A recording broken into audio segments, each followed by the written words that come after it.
when I started out in 2003, I went to my first conference, which was in Rochester, Michigan. And all I did was I ran around and asked everybody, how do you run a club, and how do you get money to run a club? Well, there weren't too many Grangers that really knew the answer to those questions, but other people did. I was lucky to have Connie Bodner there, who was running 4 clubs over in Rochester, near Rochester. And she gave me a few pointers. And so, hence, I moved forward. I started contacting mostly, you know, the VFW, the Masons, the Knights of Columbus, and I got a little bit of money here and there.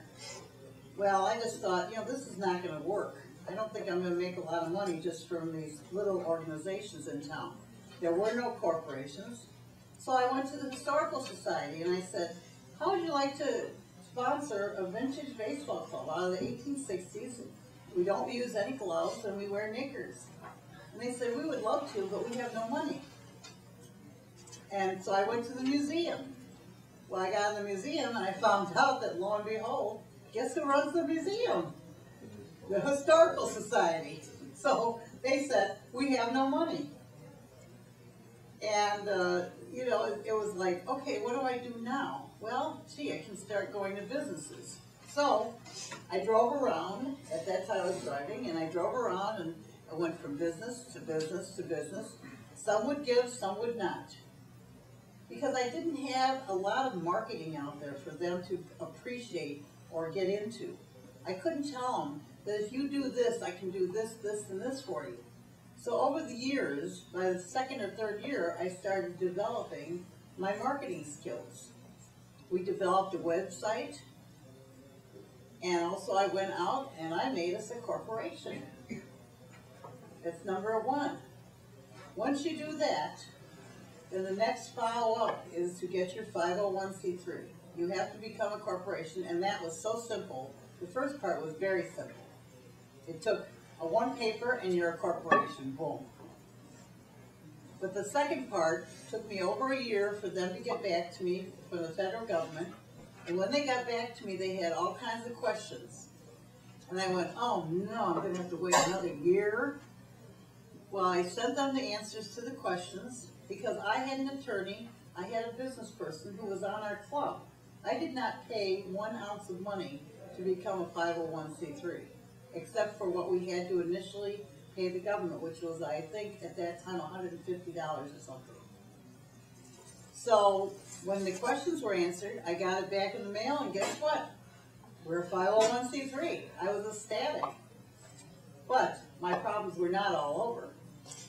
I now had to go out and get our name known. So that's my first biggest tip for you, is you put your name on everything. If you notice on your tables, there's programs. We also have poster. This poster goes everywhere, whether people are contributing or not contributing. And we also have programs. If you look to the back of your program, there's a list of all of my patrons and supporters on the back of that program. So they can see their name in print. When we then we expanded that to the website, and on the website, the supporters have their business card on one side of the page, and on the other side is the name of their business and their address and their phone number. I do not have space on the back of this program to do all that. The only thing that's on the back of the program, and I make it perfectly clear to them, is you're only going to have your town listed, and that's it on the program. But on the website, which will be on for an entire year, if you give us $99 or above, your card will be on there for an entire year. And it will also go on our programs where we travel all over. We go to Ohio, we go to Indiana, we go to Illinois, and we go to places where your name will be out there. So when people come to our area to vacation, they will know businesses to go to because it's been highly recommended by our club. The next thing that we got into was, of course, getting a board of directors. Because if you have a 501c3 and you are a corporation, if you get a board of directors in place and get an uneven number, we have 9. If you get that, you are more legit, especially if you're going to do grant proposals. It impresses people in high places if you are a corporation, if you are a nonprofit, and if you have the coverage that you have. Also, you have to go out and you have your club name on everything. Not only for marketing purposes, but for security. They can't take one of our bats because it says Douglas Dutchers. And if they do, every time they look at that bat, may their eyes burn into the earth. Okay? If they do not return it. But it's on that. It's melded into everything. Our bags have Douglas Dutchers. The next thing we did was we started participating in parades. The first one was the Tulip Time Parade. And we were an unknown. They said, well, we don't really have baseball clubs here. You know, are you like a junior league? Or I said, no, we're an adult baseball club, but we have a unique substance to us. Like your people that go around and do the Conklin dancers, we are in costume. So it's a big draw. And we sing. Because during the parade, even though it's not in our era, we sing Take Me Out to the Ball Game. And the crowd loves it, whether they're East Indians or Arabs or Dutch or wherever they come from for Tulip Time. They are singing along because everyone knows that song. And guess what? There's our name on the side of the card, the Douglas Dutchers Baseball Club. So there we are. We get into newspapers. I know every newspaper editor that does sports or editorials in the entire western Michigan area. Why is that? Because you have to get your picture and you have to get your name out there. And even in Holland, where we do not play on a regular basis, in Zeeland, in Grand Rapids, we have these posters. And then I follow up by having a hot dog stand. And at the hot dog stand, we sell caps, we sell t-shirts. And guess what? They all say Douglas Dutchers Baseball Club.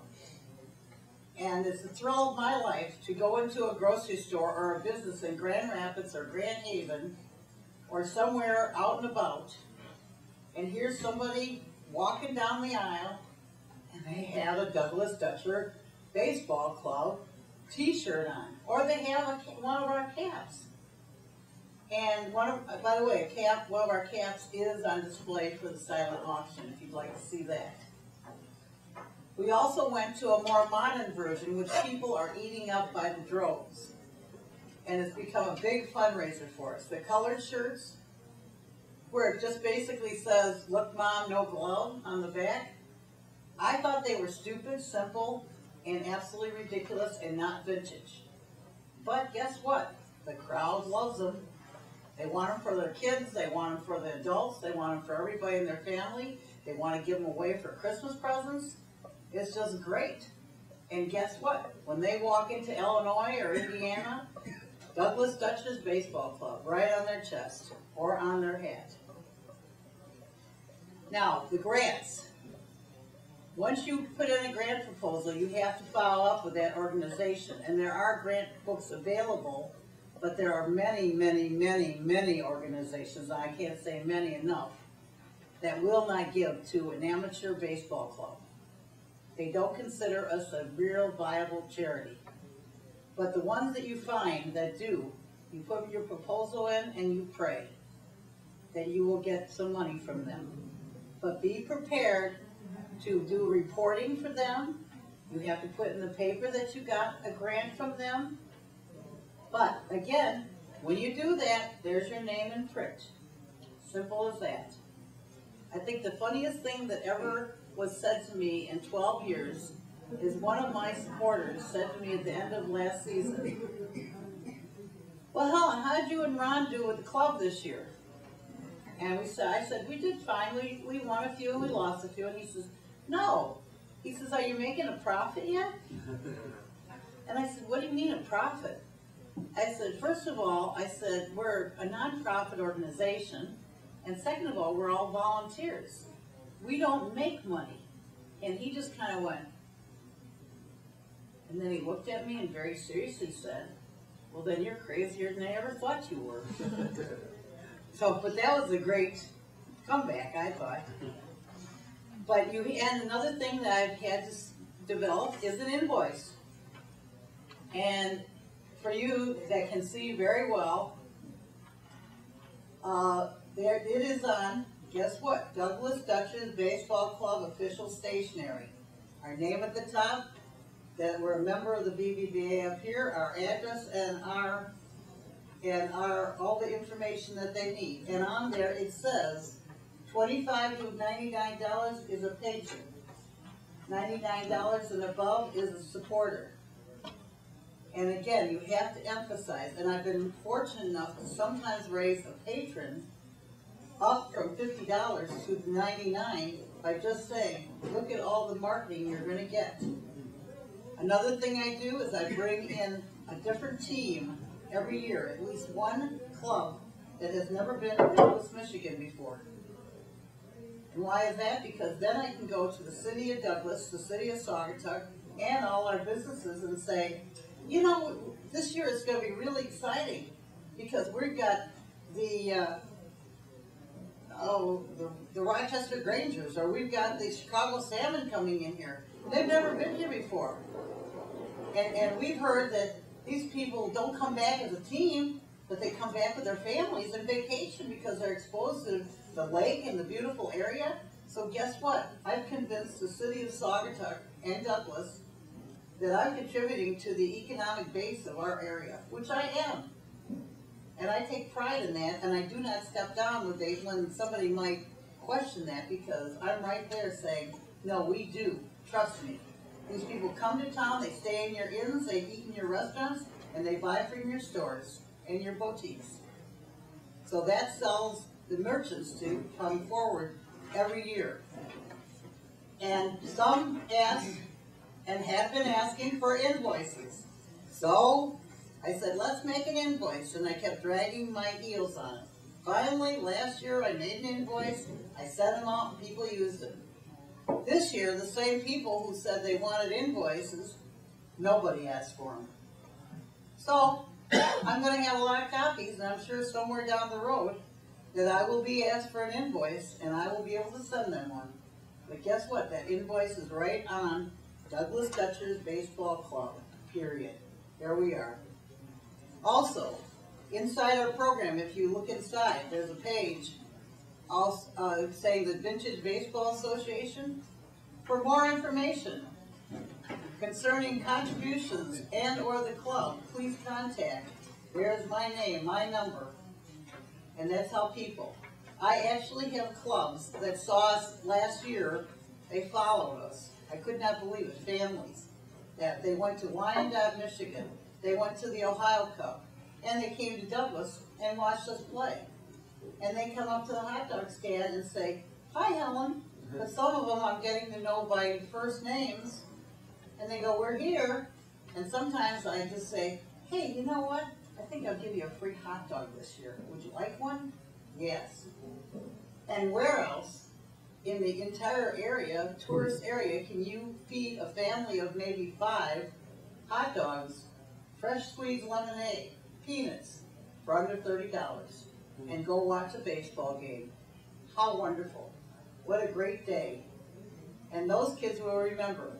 I also give the kids little handouts of Casey at the Bat.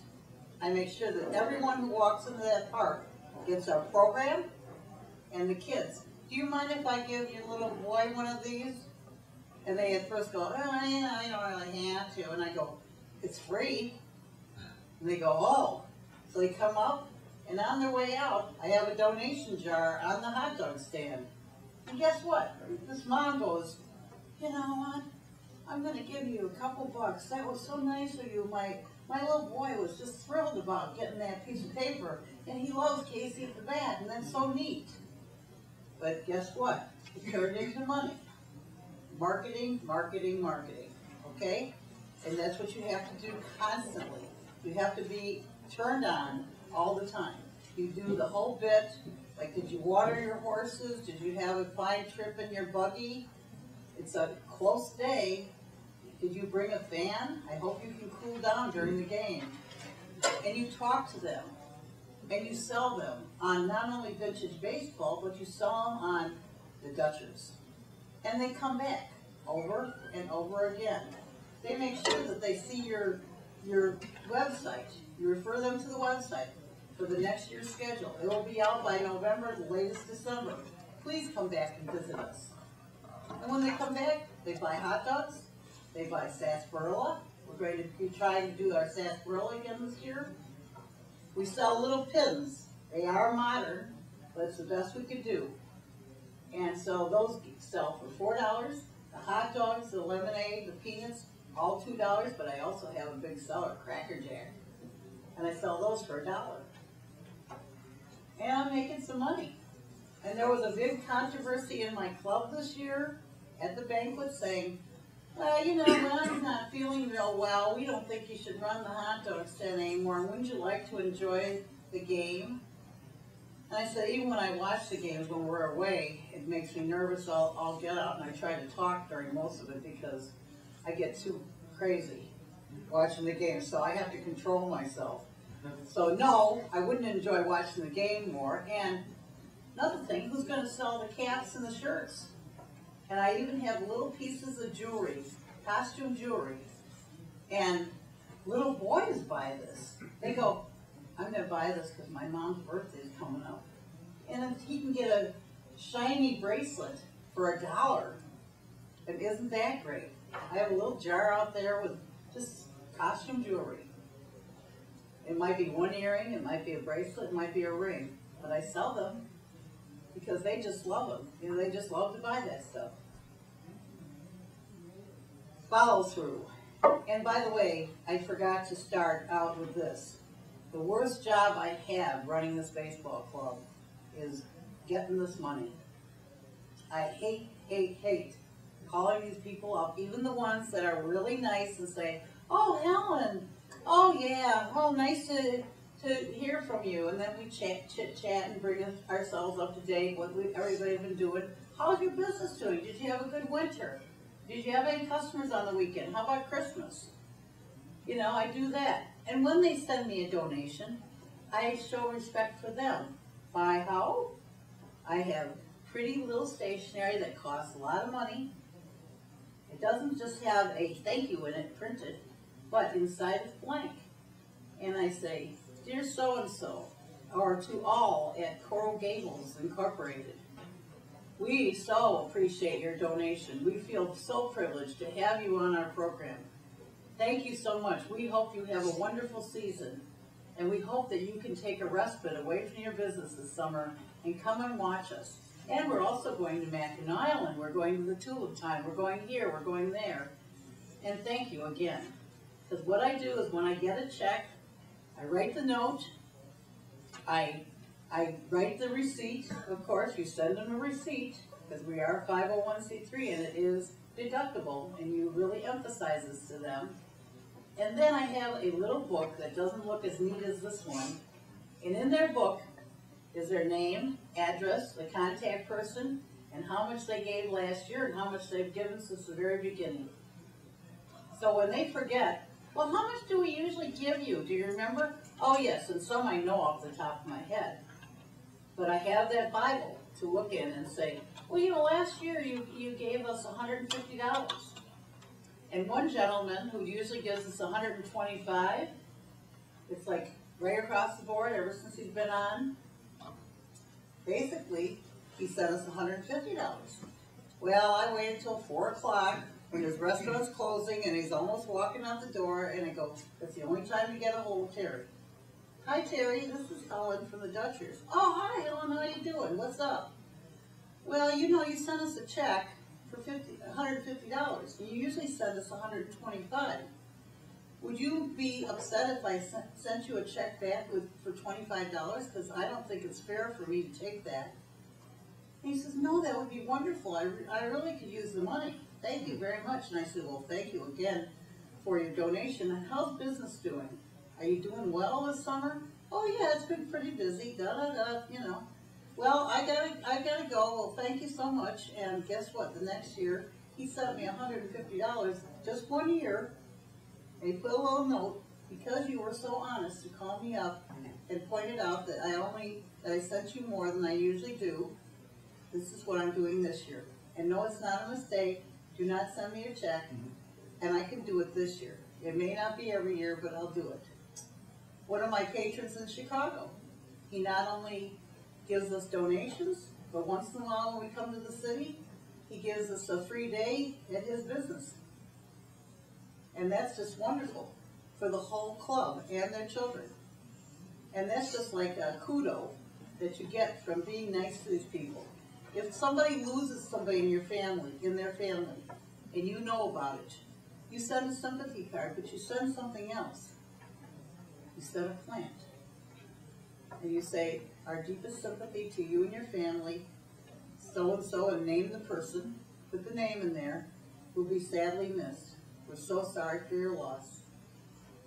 And these people come back threefold and say to me personally, when they see me on the street, when they come to a game, wherever, that was so nice of you to do that. That was so thoughtful for you to do that. But guess what? Helen also has marketing skills with the local florist. So I have very good prices at the florist. And the more business I give her, the same she will charge me. But if you do that, another thing I do is if I know that a business has had a hard time, say I go into the business and we would try to go around to the different businesses, but we never hit all of them. But I would go in there and I knew that the owner came out and said, hey, you know what? Oh, this summer's been horrible, horrible. So I say to them, well, you haven't given your donation yet, have you? He says, no. I said, don't worry about it. I said, you're on the program, you've been on the program since the beginning because you pledged, but guess what? This year the Dutchers are giving you a pro bono. The next year when I walked into his business, he handed me a $100 bill and said, here. He says, we're doing a lot better this year, and thank you so much for your gesture. And he was very, very pleased. Also, you don't let the patrons or sponsors forget you all season. So what do? At Christmas time, 250 cards go out at least to all my patrons. Hi, hope you're having a wonderful winter. We're looking for having a wonderful year next season. We're going to go here, we're going to go there.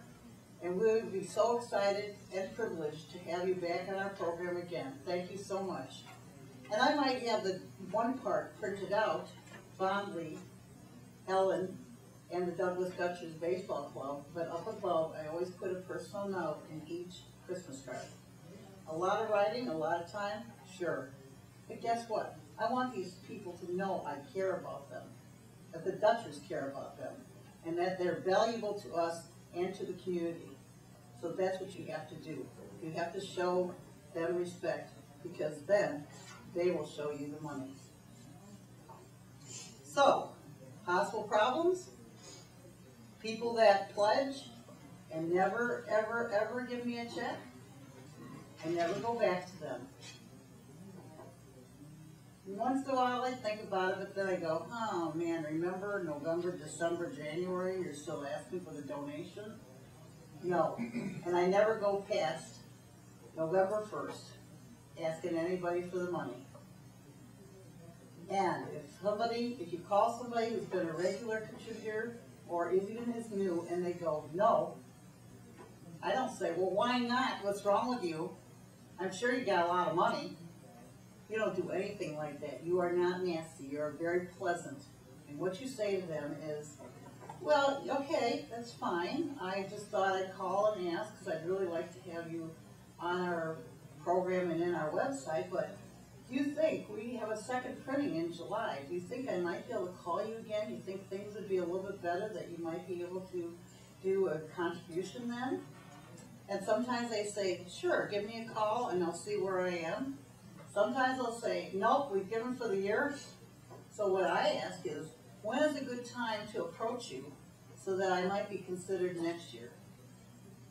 So, because you're always looking ahead, always. That's one problem. Another problem is just people being rude and nasty to you on the phone and saying, well, hell no, I don't watch baseball, what's wrong with you? And I go, well, you know, there's nothing really wrong with me, except guess what? I run a viable baseball club in this area that brings business to the area economically. And I just thought you'd be really happy to be part of it. Because we not only serve people who come out of town here, but we also serve people who are in town and who own the businesses. So you have to do that. And you have to show them respect. And it doesn't mean I'm any phonier or anything like that, because every call, even with an old contributor, might take 5 or 10 minutes. But I'm interested. I'm really interested in what's going on in their life and if they're doing okay. So, with all said and done, I think that there's a lot of ways to market your club, to raise funds, and you just have to keep coming up with ideas and make certain that you ask your gentlemen and ladies, are there any businesses that you think of out in Holland or in Zealand that might be willing to go on our club? And I just got a big no from a big office supply person who was going to contribute the notebooks I brought, but I had already bought them because I do get materials, I do get food instead of money. That's another thing you can go, another route you can go. Well, you know, if you don't want to give me any cash, could you give us a good price, because we serve the visiting clubs and we always tell them where we got the food. I have one place in Douglas, they give me $350 worth of ribs every year without question. But guess what? They get a receipt. Every single one of them gets a receipt, because they have to tell me, what is this worth to you? What would it have cost if I would have walked in your business and bought this? So you have to let them know, just along with your money contributors, that they're just as important or anything else to you and to your club. So, I think it's time. Any questions from the crowd? Helen, as you know, your professor and I, we come from Chicago, which is a large metropolitan area. Yes. You come from a more small town area. I can speak for the professor. I find the idea of trying to reach out to millions of people intimidating. Is there a way you think that we could tailor the approach that you do? I mean, it's easier to probably find. There used to be, you guys play in Lincoln Park, and I That's know where we you have our can't home really, games, yes. some of your home games, okay, but there used to be a paper, and it was called the South Loop, oh gosh, what was it called? Help me, Gary. The Southtown Economist? There was something that just dealt with the Loop area. It was a little newspaper that went out, and I even used them one time and actually got some people to come to a game in Douglas from putting like a little story, because I do stories. I do newspaper articles too. And I did a little story in there. I got somebody in Lowell, Michigan, to do a story about us. And I got and the person who was running the club that was near Lowell's, they're called the Fallsburg Flats. Yeah. They said, we don't know how to raise money. I said, well, go to Lowell. My God, you got this big town right next to your field. What is wrong with you? Yeah, you go and you have, well, how do you do that? And I said, you go into the business and you talk to them, or you call them up on the phone. And you make sure, if you're calling a restaurant, that it's the middle of the afternoon. It's not lunch hour, it's not breakfast, it's not dinner. Same with a shop. The best time to call them, mid-afternoon, because everybody's at the beach or out shopping.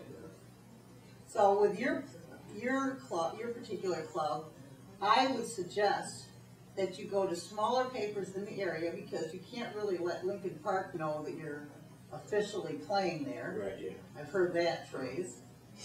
And so this way you can get the word out, and I don't think that probably the officials in Lincoln Park are going to be scoping these papers out and reading every little article, because you make it kind of obtuse, okay, a little bit off to the side and everything. That would be my suggestion. Because that's a really big area, and of course, you know, but our area is pretty big too, because I take in Grand Rapids. I have players from Caledonia, from Grand Rapids, from Holland, from Zeeland, from Hoffman Estates, and from Indiana. And, you know, in a way, we're covering a big area too, but you just have to concentrate on that area where you mostly play, make them aware of the fact that you're playing. And one thing I've noticed at your away games is that you don't really have a jar anywhere out with programs. You need to have a jar. You can get old-fashioned candy jars, and you just put donations. And believe it or not, even if you don't ask, people will drop money for just watching your game. It's a big marketing ploy. I make probably $30 to $40 every game, home game, out of that little jar. And I don't talk to people at all. I don't say, but when they buy my goods, they go, oh, I got a couple dollars left. I don't need that. And they drop it in the jar. And I go, oh, thank you so much. How wonderful of you. Thank you. Anybody else? Make sure you take your booklets along because there's one of these right in there. And make sure you help yourself to programs. No, thank you very much. Thank you. Thank